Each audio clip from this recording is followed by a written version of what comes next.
Forrest Gump goes to Seattle. Forrest Gump goes to New York. Forrest Gump goes to war. All right, ladies and gentlemen, welcome. I hope you were recording that whole thing. Kevin Dixon. Movie reviews. Yeah. So We've talked what about is so much. your guiltiest pleasure? Oh, I know. What is your guiltiest pleasure? And it can be, and it needs to be something embarrassing. So yeah, something that you should not like, but you secretly do. Okay, something. Oh. Yeah, something just You out mean of Are like we Meghan answering for Trainor's ourselves music? or we're guessing for Kevin? No. I mean, yes. I think the 'Cause it's Kardashians. rom-coms for I think Kevin. it's Kardashians Okay, I got for one. Kev. Okay. Okay. All right. We are. start? Yeah. So Make this it- is for ourselves. All right. So here we go. This is all like about that this is bass. welcome to the About Journey Now that bass. podcast. Yes. Okay. This is Robert Gonzalez. No trouble. Robert Joe Gonzalez. Secretly closeted fan Yes. of Taylor Swift. Is That's that not Is embarrassing. that Did embarrassing? It's you embarrassing see- for me, but Okay. That's fair. Did you Yeah. see the whole reel that Shake it Carlos off. Whitaker posted my yesterday? That was It's so so funny. good. So Yeah, good. I don't know many. So good. I don't know. but many. like Okay. That's when you're fair. driving in my truck and listening to Cruel Summer at a gas station. Cruel Summer was That's Bananarama. Bananarama. Yes. What? Yeah, Bananarama sang that song. 84? They both knew it. 85? Yeah. I don't know what you're talking Gen about. Xers Unite. She has a song called Cruel Summer. Oh yeah, That's rip It's off. so That's good, piracy. dude. All right, so T Swift. Yeah. Do you watch football games just to see if she's on, if they cut to her during the games? No, Okay, well, I just didn't know how far this went, Robert. no, I've never been to a concert. Have you dressed Okay. like her? Maybe. Okay. No. Okay. Is your No. password to everything 1989? Whoa. First of all, there's listeners on this. Robert, tell us your My social ATM. security number There's is. two listeners on Yeah. this. Hey, you're fine. Brad's safe. All right, A pin Suzie. number from my bank, What's 1989. my guilty pleasure? Yes. I don't really know. Oh no, Yeah. there are thousands of them. We just have to think of one. I mean, you just shared.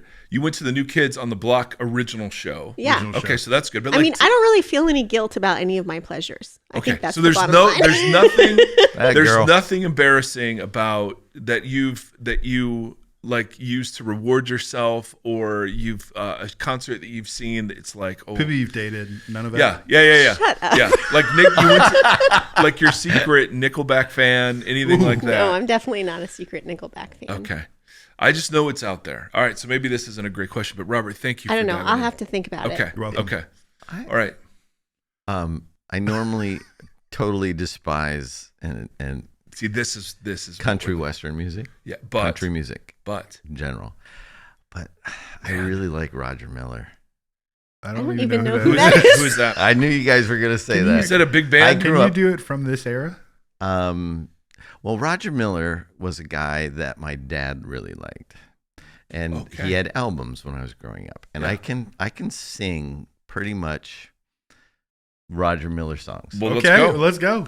I'm not singing on this podcast. The term "I can sing" has two meanings. Limits as limits. That's fair. I know the That's totally lyrics. Can you give us a guilty pleasure though of the current era? Yeah. Do you still listen to Roger Miller? That's Yeah, Okay. Okay. they have his All right, songs well, on there we go. Pandora. I have Okay. a little Little Roger Miller playlist. little Roger Miller. The fact that you listen to Pandora says something about you. Yeah. That's not a guilty pleasure. That's just I know it says something about me. I'm old, and we all know that. It's true. Um, Is there a current artist maybe that you've? besides Meghan Trainor, actually, do You like Megan Trainor? I do, I just No, want no, to. this is what I'm talking. Right here. This is what I want to do. I want to. but I feel no guilt about that whatsoever. Yeah, see, that's the thing. I You wanna get to a pull certain up- age and you don't feel guilty about what you enjoy anymore. I want to pull up next to Kev at a stoplight in his BMW convertible while he's listening to all Oh my about that gosh, bass. that on would Meghan be Trainor. so great. I actually sing along with that song. I have no idea what the song means, but it is funny. It's all about that bass, bro. Yeah, no trouble. Ain't No, cheeks. no trouble. Oh my Ain't- gosh, no! It I ain't still cheeks. don't know what that means. We'll I tell didn't you know later. last week. Okay, what are We'll tell you cheeks when you're usually older. attached to? My face. Well, And also, And also- my yep. arse. Yes. Can we So edit that if I want to say something is butt, Yeah. I just say, well, yeah, that's cheeks. cheeks. Oh, It's a creative way. that's good. Yeah. Yeah. I like that. Okay. Yeah, you need to So- use that. So when somebody calls you a cheeky, that's bad. Nobody has says that ever anymore. has everybody Susie said it yesterday. she my called gosh. you cheeky? Yeah. I never said that. Wow. I would never Suzie. call you cheeky. Is What does from- that mean? Is that from Well, Fonzie? that my mom used to say that. Fonzie. My mom used to use that term, like if I was being naughty, Oh. like sarcastic. Oh. You know, You're being oh, cheeky. you're being Yeah, I- cheeky. Okay. I can see that. Okay.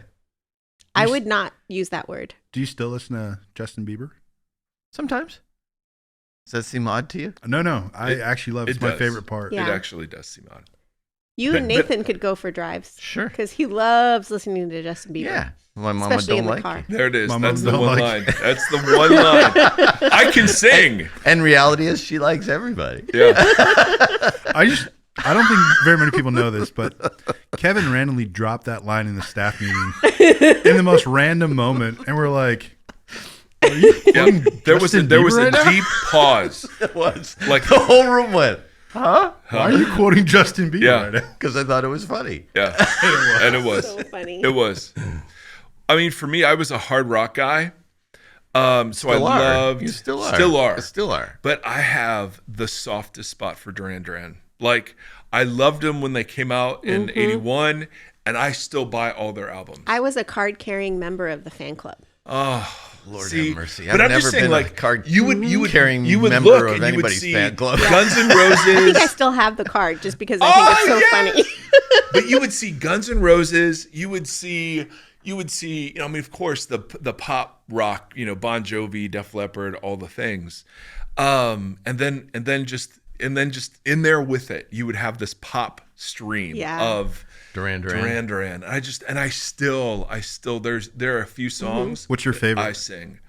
Well, there's an unknown one that wasn't one of their official singles off the Rio album, which was one of their more popular ones, called "Hold Back the Rain," and I love that song. Is that from the movie Rio? No, the movie Rio was named after the album. Oh, I don't know that that's true. it's an animated movie about But parrots, so- that was convincing. Yeah, That was but convincing. I always had a little a Yeah. little because it was like the girls loved Duran Duran, and I always had just a little I'm not going to lead with that. If someone's like, That's hey, funny. who do you love? I love Guns N' Roses, and I do. But it was cool to like Duran Duran back then. bro. I didn't feel that way as a guy. No. How about Devo? Devo, like that whole the whole 80s pop scene I just loved. So yes, Devo, kind of punkish. I loved alternative. I loved all that.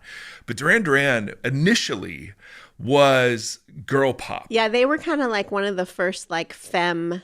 Yeah. So they all had Guy. makeup on. Yeah. They did videos Yeah. Oh. that were, they blew up MTV, and MTV blew them up. Music television. But yeah, Well, when they thanks. played, When they used to play yeah, videos. when they played videos, yeah. So I always just had this little because I love, even now. I mean, these guys will tell you, I can't stand anything but guitar-driven, heavy, thick rock and roll. But there's just a little something there. I can't get Guilty rid of it. pleasure. It is. like 80s is one of the only genres of music that I despise. Really? Yeah. Wow. Yeah, and that really says something, Rob, because That's why there the aren't millennials many hate more. the Gen Xers. Is that what it is? Yeah. It's our music. It's the music. Well, it's just so positive, for them. They can't handle the sunshine of 80s there it is. music. There It's it like is. no. I need So positive. where does Band of encouragement. Horses fit into this genre? Oh, I love Band of Horses. Who's You like that? Band of Horses? I do. Are we recording? Because it doesn't feel like it. Oh, It's just 'cause we're funny. It's just we're like just we- having a conversation. Yeah. All of a sudden, I'm looking now, going, "Oh yeah, we're recording a podcast right It's now." a Band of Horses. So anyway, 2000s. we should probably Okay. Band of Horses is a 21 band. Pilots. Where does 21 Pilots Yeah, fit in? There you go. Yeah, They're a Columbus band. Yeah. That's a total millennial. yeah, totally. That's band. you. They're great. Yeah, but millennials. See, here's the thing. And Gen Z. My kids really love. Millennial now, they're getting old. We are. So They are. The Gen Z people make fun of them. I know. Like, it's really okay, funny. boomers. Well, get used to it. Yeah. They think they can. But here's Yeah. the thing. Xers are great because no one cares. No one notices You're us. kind Kind of of that forget middle. that we're there. Yeah. We're fine. Forgotten generation. We're fine. We are the forgotten But we generation. made some great music. Are you an man. Xer? We did No. make good I'm- music I'm- and movies. Like Oh. 3 or 4 years off from being an Yeah. extra. Okay. Rob, but see, Rob, just so everyone knows, for a while, Rob considered himself culturally the youngest member of our staff team. It's true. And that's just Did you? not, it's just not I mean, the I case. was. Okay. Not anymore. But no, but I mean culturally too. Like even though you're old now, you kind of represent the like, oh yeah, here's the slang, like, oh, you old people using cheeks and stuff. Yeah. I think you need to move off that. Wow. I think you need to age gracefully and It's a wake-up call realize for me. Okay. It's a wake-up call. that. But don't stop being the student pastor because you're really good at No, that. you're really great at that, and that's part of it is staying in touch. But I just think you're maturing into a spiritual father. What does this mean? What does this mean? Well, this is a carefrontation, Rob. Okay. This is on the podcast. We're talking about a new role for you. Okay. And that role is going to be don't care pastor. We have a care pastor. And so we need a don't care pastor. And we thought, I don't know, maybe I it'd be feel a like good that's idea. a good use of your gift. Yeah, we're getting there. We're getting there. Yeah. We're getting there. Yeah, will you help? No. Yeah. No, heck There no. it is. Perfect. That's the don't care Beautiful. pastor. All right. We started Genesis this past weekend, and we'll get obviously more into Genesis too, but we wanted to take a moment to go back to a question that was asked about the last kind of bear witness talk that we did. And we where talked. Yep. where we if you remember last episode, we were talking about how in the early church, witness was corporate and it was the communal life together. And I had told a story in the middle of that teaching about how I had 3 entries onto my Twitter feed that that fit together horribly. One was Not counting Brooks that you called out in the middle. Brooke. Which, by the way, she tweeted you. She did. She tweeted me last night. Yes. Yeah. And I responded with all caps. Ha ha ha ha ha. Well, there it Smiley is. face. There it is. Yeah. Yeah. I gave her all caps. I mean, what do you want? Anyway. Stop yelling. No, ha means I'm literally laughing out loud. Instead of saying LOL, which is what, my parents learned, I'm going literally ha ha ha ha ha ha ha as I'm going ha ha ha ha ha ha ha in real life. But anyway, That's kind of aggressive. On video. Wow. all right. So What happened? I don't know. Okay. So one of the things that I had seen on Twitter, it was this brutal.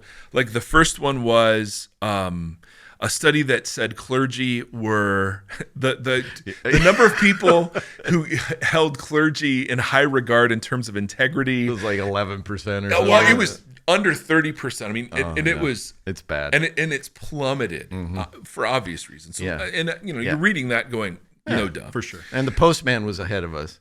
Yeah, or I think it was chiropractor. Oh, the chiropractor. That's what it was.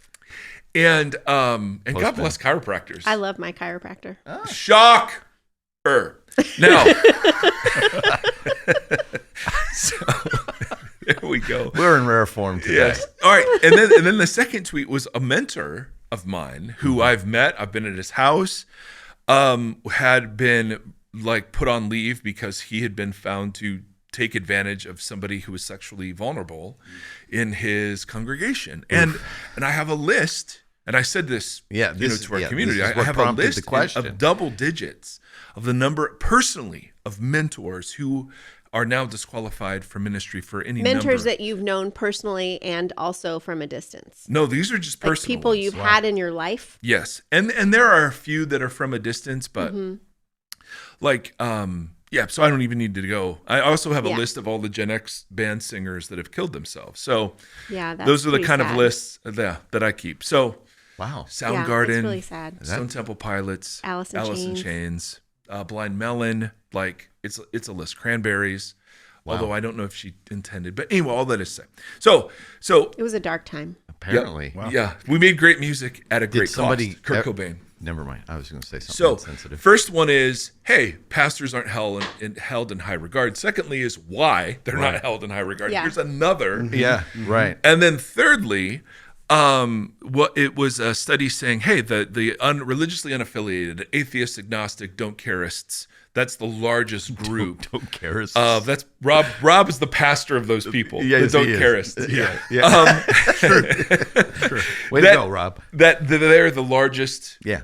kind of religious bundle of people in American society. Yeah. And so I'm sitting all of I just see these in a row and I'm like, good Lord, what a summary and picture of the problem. And so you can look at those things and you can point to how bad the world is and how evil Hollywood is, or those liberals are ruining our country. But the New Testament would place the blame squarely on the people of God. Why is that Hollywood's fault?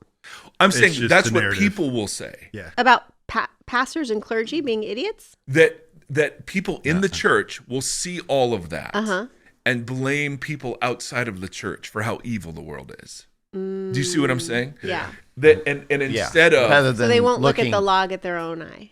that's because Yeah. we've always been told, listen, we're the people that have the answer. We're the We're the good people. guys. yeah, Yeah. We are the good guys. we should be running the country. And so, we've totally been trustworthy with power in the past, guys. You should totally trust us. Yeah. We can do this. I don't think so. But the question came in. So I say that as kind of an offhanded example, real world example of how the New Testament's focus isn't on the purity of the world, it's on the purity of the church. Right. And somebody texted in, do you guys have it? Yeah. Or do you want to read it, or we can just summarize it, whichever. It's easy. He said if all of those people that help mentor you have fallen, and this is the epidemic that we're facing as a church nationally, which I would say it is, why should we trust you? Yeah. Yeah. Yeah. And this is from somebody who really loves our community and is central to it. Right. So, yeah. And I think that's a really legitimate question. And Yeah, especially as the way you laid it out was totally. And had he asked that, I actually addressed it a little bit in the second service because you had showed me the text between services. Yep. But my answer would be you shouldn't trust me. Yeah. But you don't trust people, you trust communities. And are the community dynamics such that when people go crazy, that the community has health, integrity, conflict resolution, transparency, those things in place to handle those sorts of things and to try to head off as much of that as possible. And so yes, I have genuinely proven multiple times that I am not always trustworthy. Absolutely. And so I don't come in and I go, man, my faith is in Kevin or Suzie or Robert or Tim. But there is some sort of relational dynamic at play here that gives me great confidence that we're doing what we can to stay healthy. And that's a really important value for us. More than effectiveness, healthy is more of a value for us. But also that if something did happen, and it did in our community in 2019, we would handle it with as much integrity and wisdom as we knew how to. And so that's what I would say if he were sitting across. Am I capable of all the dumb stuff that everybody does? Of course. Right. But I've putting in, whether it's therapy or deep connection with friendships and coworkers and health in my marriage and family, I've put in things that alleviate the parts of me that would want to go down those roads. Right. The other part that I would say that's different from a lot of places I've pastored in the past, not all of them, but a few of them, was a lot of times the leadership is insulated from the body. And what I mean by that is they're not approachable. You don't get to ask them questions. You don't get into relationship with them, and they keep the congregation at arm's length. And that's a recipe. Dangerous. Yeah. It really is. It allows for us to function independent of the body that we're pastoring, which I want to use the word never. I'm going to use the word never, which is never healthy. What? Yeah, I'm going to use it. Yep. I try not to use absolutes, but I've never seen it have a good outcome. Never. Wow. It doesn't lead to flourishing in lots of different ways. It may not be like this gross falling, thing, but it. Usually it people in isolation have something to hide. Yeah. And it creeps into the culture of the church. What creeps into the culture of the church is that there's a group that is leading and the other group is spectating the leaders. It's not an intermingled table experience. Yeah. It's a exclusive table. It's a hierarchy. Yes. We love hierarchy. And as says Senior Pastor Kevin Dixon.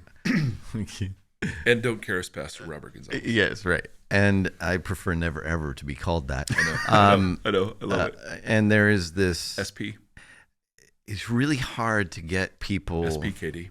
Part of what breeds it is the celebrity culture. The other thing that when people start to receive the recognition from the people that are following them in such a way that they heap praise on them, the only word I can think of at the moment is puff them up. They start to read their own mail. They start to. Has this happened to you? For a moment, yes. But I'm married to somebody who's very good at correcting that for me. Fair.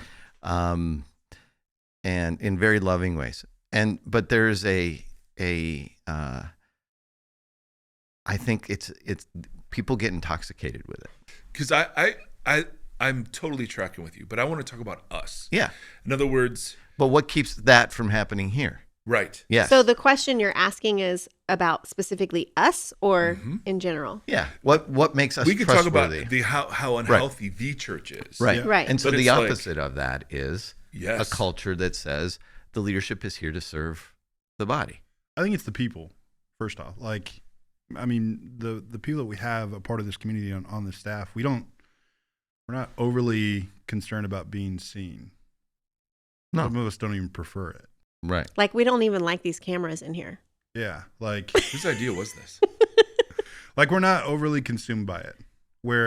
Yeah. And it's not even a value. Like, No. we don't place each other above one another, which is different than I think most places.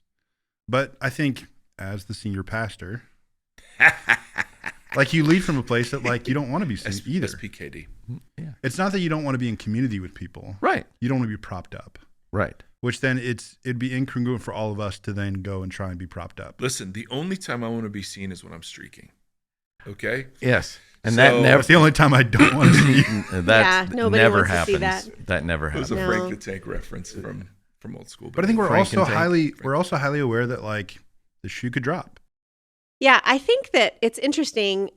We had a conversation kind of like this a few weeks ago where I was like, I don't think I trust anybody anymore. Like, I don't full like on trust. 100% trust anybody anymore. And so I think like, I guess I've been thinking a lot about what it means to trust somebody, you know? And like, I no longer think that trusting somebody means like 100% believing that they're not going to disappoint you or make the wrong choice or sin against you or anybody else. Right. You know?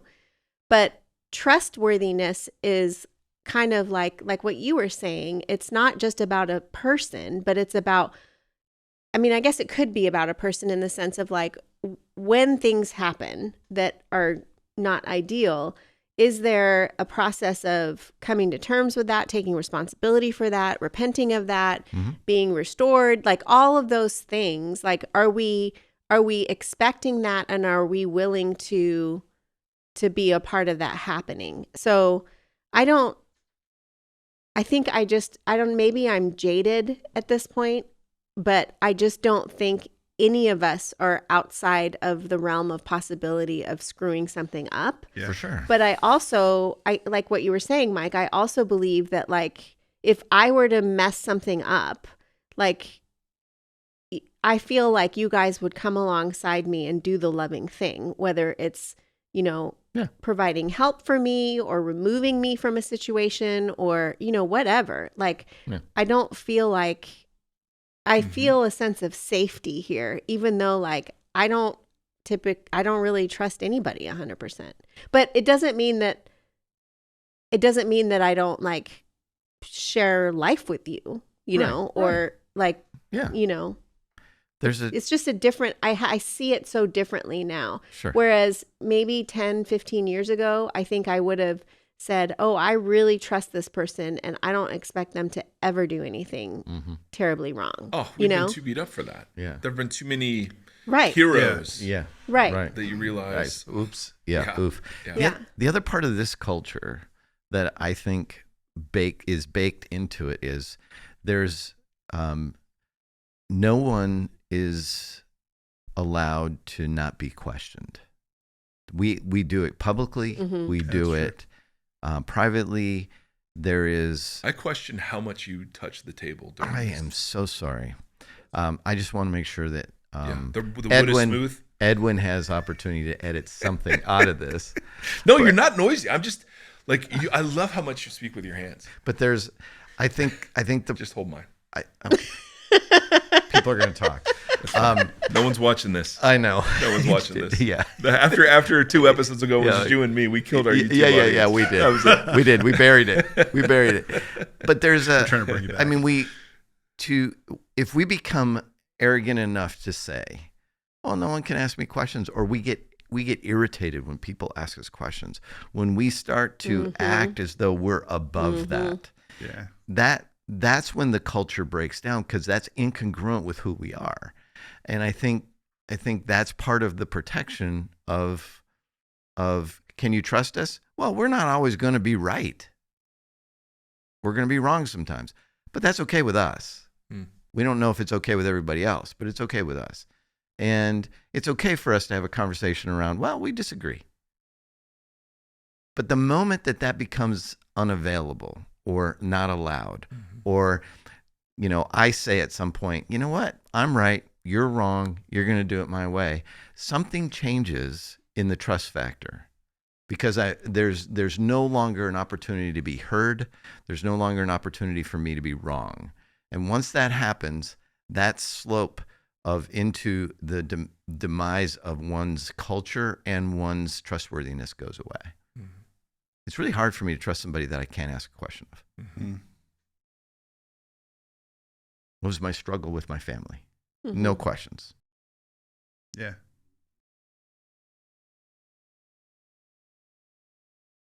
I have a question. Yeah. I was trying to think of something that I could disagree with you about, but I think I only disagree with you about your approach to romantic comedies and your love of, like, that you stopped paying attention to music in 1979. Or 81. Okay, yeah. That's fair. I graduated from high school in 81. Wow. So yeah. So to that questioner, I think we'd say, well, yeah. When the Bible talks about fruit, it's not individual fruit of the Spirit. It is a communal. Is there love, joy, peace, patience, kindness, goodness, faithfulness, gentleness, and self-control in the community? And Twizzlers. Yeah, well, clearly. But I think that's where our individualism really hurts us, is that we prop up, it's exactly what you said, we prop up celebrities and individuals, and we're not paying attention to what happens in the community, right? Is that community of joy? I mean, you will know very quickly if it is or not. Is it a community of patience? Is it a community of self-control that doesn't retaliate and get angry? I mean, down the list. And we talk about this a lot, but is it a community of power over, or is it a community of we do this together? And I mean, we've been talking about that for 2 years. Yeah. But I think in cultures where it's power over, and I think women are diminished. I think children are diminished. I think teenagers are diminished. I think in that we don't listen. Disabled people. Yeah. I mean, we find ourselves exercising authority in such a way as though it's a weapon rather than an opportunity to give away something of great worth. Anyway, this is one of my frustrations in life with the church. I get it everywhere else. I get it in the culture. I get it in politics. I get it everywhere else. I just don't understand it in the church. It's weird though, because it doesn't always feel real here. It feels fake. No, not fake. Real is probably not the right word, but it's unique in the sense that, like, is this really the case? Like, I mean, I'm significantly younger than most of y'all, including Mike. It is such BS. I wouldn't say significant. I know. No, but it's weird to sit at the table and be considered, for the most part, a peer, right? Even though there's years of experience here that I just don't have. Years. Decades. Shut up. I'm joking. Totally. He's referring to me. But it's like, there's a respect that I'm given as a 37-year-old youth pastor of like, hey, what do you think, Rob? Which, like most places that I've been a part of, that's not the case, right? It's usually the guy at the top going, this is what you're going to do, right? Or show me what your 5-year plan, 2-year plan, right? Oof. And there's not a lot of questions, not a lot of curiosity, or hey, what do you think? Like the weirdest thing working here was this guy Kevin going, I don't know, what do you think? Yeah. I'm going, what do you mean? I'm coming to you to like find a direction as to what to do. So there's that Or element. he says, what do you want to do about that? Yeah. I'm like, I don't know. That's why I'm asking you, Kev. So there's that element where it's just like, it's very neutral, you know? Mm-hmm. And I think the reality is we're all in relationship with each other as well. You know, like Right. But the goal is, I want to help you do what you want to do. The goal isn't to tell you what to do. which is different for most people. Right. Yeah. I don't want this to come across though like we've got it figured out. We don't I'm just have it worried. figured out. No, and that's I know that's not what you're doing. Yeah. None of us are intending that. But Yeah. I'm hearing it as, hey, this is why. Well, you asked what we do to make sure we don't become. No, I wanted to ask the different question of. I'm sorry I didn't clarify. I'm blaming it on you. Yeah, totally. So Dave at the 11 o'clock service asked a question that's like, hey, where's room for us to grow? And I didn't hear it that way. I thought, hey, why do we think we're healthy? Oh. So I was trying to channel that question of, so trust the community. And I think there are healthy signs, no question of Journey. No question. Yeah. But where do you think, like, that's why, so I wanted to talk about us in the sense of, let's not talk about how the world is falling short. How can we do better? Well, how would you answer that question? great. You don't get to do that. All right. Yeah, I was do. clarifying. I can do whatever I want. That's power over. That feels like power over to me. No, it's not. I'm just saying I can do whatever I want. Okay. Well, I can say, what do you think? Back. What do you want to do about that, Suzie? How can we be better is what you're asking. Yeah, be better. Be better. Yeah. Do better. Yeah, do better. No, I mean, where would we say, are there areas where we feel like we still have room to grow? Oh, for sure. Yeah. Well, let's giddy up. Where are we at? What do you guys think? I still think largely that we think in terms of compartmentalizing our faith. We talk about music and we say that's our worship, and we miss our service as worship. We miss our being kind to one another as our worship. We miss the word as worship, and we miss the table as worship. And so we've taken something very small and very isolated and actually very American and elevated it to the place of that's our worship. Yeah. Well, actually, that's music. And it's a means by which we can worship. Mm-hmm. But it's not the definition of worship. That's one area, which is one of my. The other area is that, is everybody really welcome at the table? Is all treated equal at the table? Can you sit with someone who disagrees with you politically and have a cordial conversation and a meal and love them as though they are part of the community? Will you take initiative with somebody who's different than you, right, in whatever way? I think those are the arenas of, and to somehow figure out. I don't think we've arrived anywhere. We're in process, and we probably always will be in process. I hope we're always in process. But to develop a community is extraordinarily difficult in an individualistic society. And I still think very individualistic. And I'm somehow was commissioned with leading this. And I still struggle with it. So I'm assuming most people do. And so I think the area that is most slippery and most difficult to grasp is this idea of a community of people without uniformity, but unity. I think that's where if you ask me, we need to do a whole lot better. Yeah. You don't have to agree with me. that's my, when I lean into, like when people say, what's the 5-year plan? Well, that everyone would be welcome at the table and we actually would live it. That's the 5-year plan.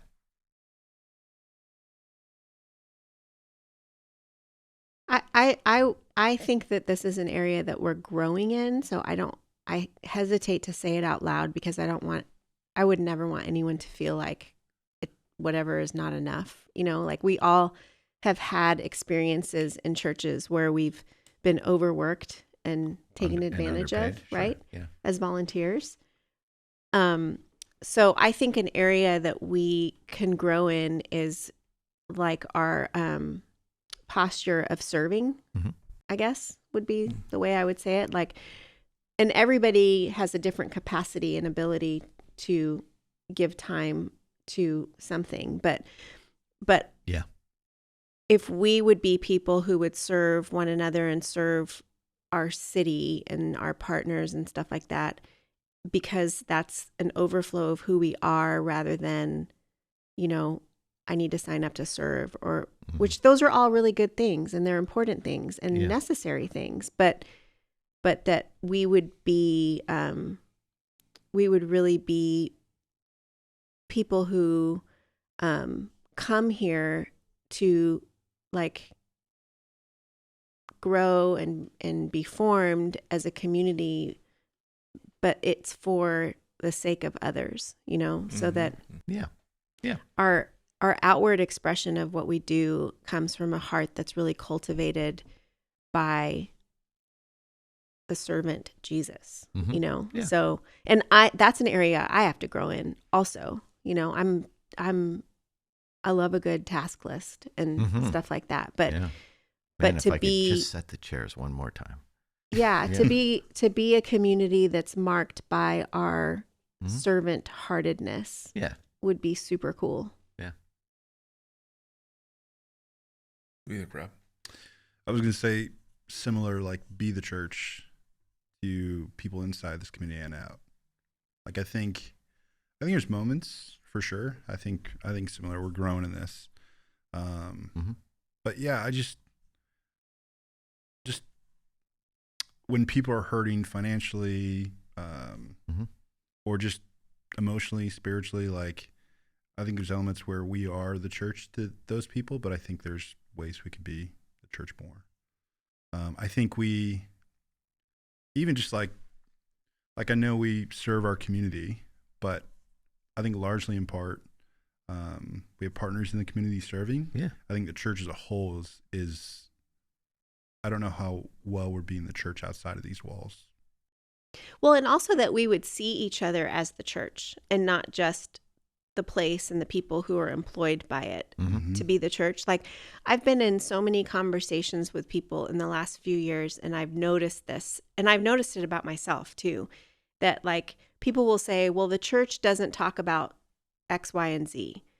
The church didn't reach out to me during this time. When there were people who are part of the community that did do all those things, but because they're not, certain people, or it's not happening from the stage or whatever, that it's categorized as not the church, when really, like, if 2 or 3 people are gathering and talking about something, the church is talking about something.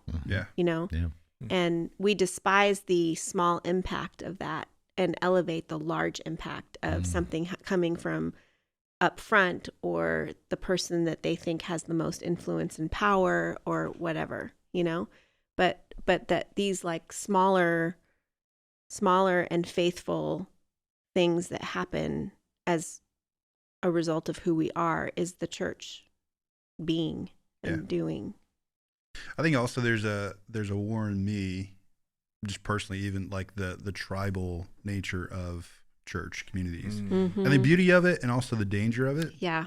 Like it's really easy, I would say specifically here, because of how just willing we are to talk about things that some places aren't, to be tribal, right? And go, you're a part of us or you're not a part of us, right? For all the right reasons, all the wrong reasons. And so I know that in me, I struggle with the tribal nature of this place, and try and war against, like, who cares that I'm just simply a part of this community? Like, if we're truly the church, the big C church, we're all a part of it. So, yeah, it's good. Mike, your thought? I think I agree. I think I agree. Well, no, I mean, I've been thinking since Dave's Mhm. question, like, because I misanswered his question for like 5 minutes of here's everything I love about our church. One thing that I'm confident we need work in is that far too many of us at the table included, our imaginations are populated by the debates and the categories and the antagonisms of the political air that we breathe rather than the text leading the way. So there are things that there are very biblical concepts that have been politicized to the point where if you're talking about something biblically, people are hearing that through a political lens. And so how do you Right. undisciple people from the political air? Yeah, you always have to qualify. I'm not being political here. Right. When you say something. These are just Bible Yeah. words. You know what I mean? Like justice. That's a Bible word. Yeah. And so that's different. That's in the last 8 years, it's really been accelerated, to the point where even raising questions that the Bible raises about, the new humanity and two ethnic groups coming together in unity. For some, I mean, I got an email that just was like, a couple of years ago when we first talked about the new humanity, was like, hey, the church doesn't represent my values. And I just wanted to be like, great, which biblical value are we violating? And I didn't, because that's not what's being said. What's being said, and it's not just this person. Right. What's being said is, hey, I've come to understand this is how the Bible is one thing over in this spiritual category, but then we have to really live among politics. And,